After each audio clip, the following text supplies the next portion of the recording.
Jika Anda sedang membangun rumah atau ingin membangun rumah, Anda bisa menyaksikan video ini untuk menentukan pilihan mana yang terbaik.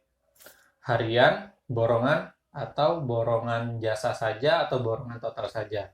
Silakan saksikan videonya sampai habis.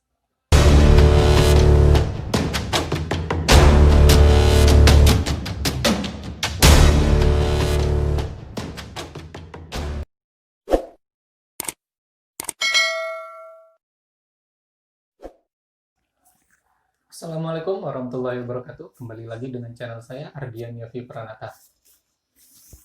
Di video ini saya akan membahas mengenai pekerjaan tukang harian atau borongan yang lebih baik. Untuk yang pertama adalah harian. Harian itu adalah jasa tukang yang dibayarkan per hari. Jadi banyaknya jasa yang kita bayarkan itu tergantung jumlah hari yang dilakukan dalam pembangunan rumah tersebut. Nah, jadi kalau kita benar dalam penanganannya, kita bisa meminimalisir biaya jasa pembangunan.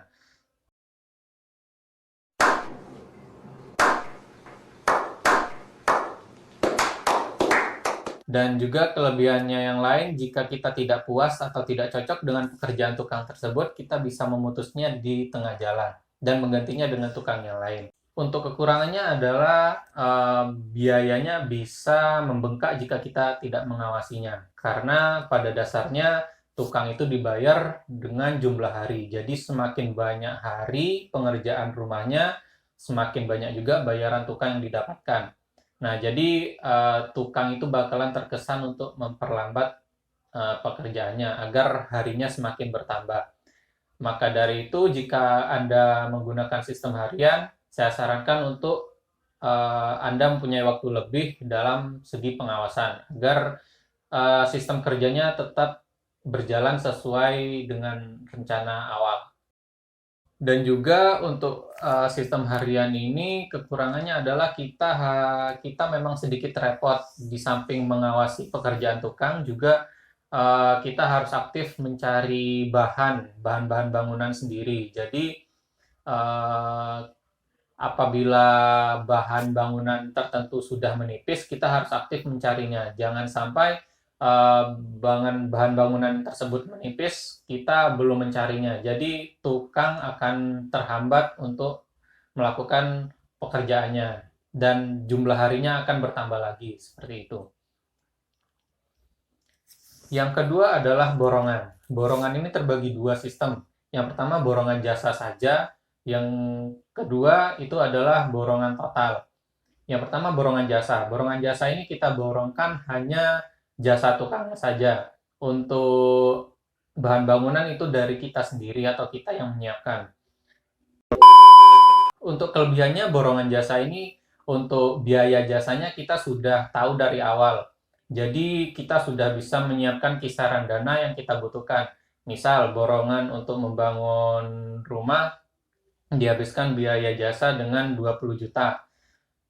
Nanti kita hanya tinggal mengkisar bahan bangunan yang perlu disiapkan. Jadi untuk biaya jasanya kita sudah tahu dari awal.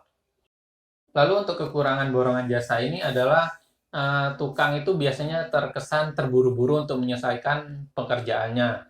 Karena memang semakin cepat dia bekerja, semakin cepat dia mencari pekerjaan lain karena memang biaya jasanya sudah jelas di awal. Jadi tidak terpengaruh apakah lama atau sebentar pekerjaannya. Lalu apabila pekerjaan terburu-buru tentunya jika tukangnya tidak terlalu profesional maka pekerjaannya akan tidak rapi. Dan sedikit saran saja dari saya kalau memang menggunakan borongan jasa ini jangan dibayarkan penuh di awal, jadi dibayar saja bertahap sampai pekerjaan selesai.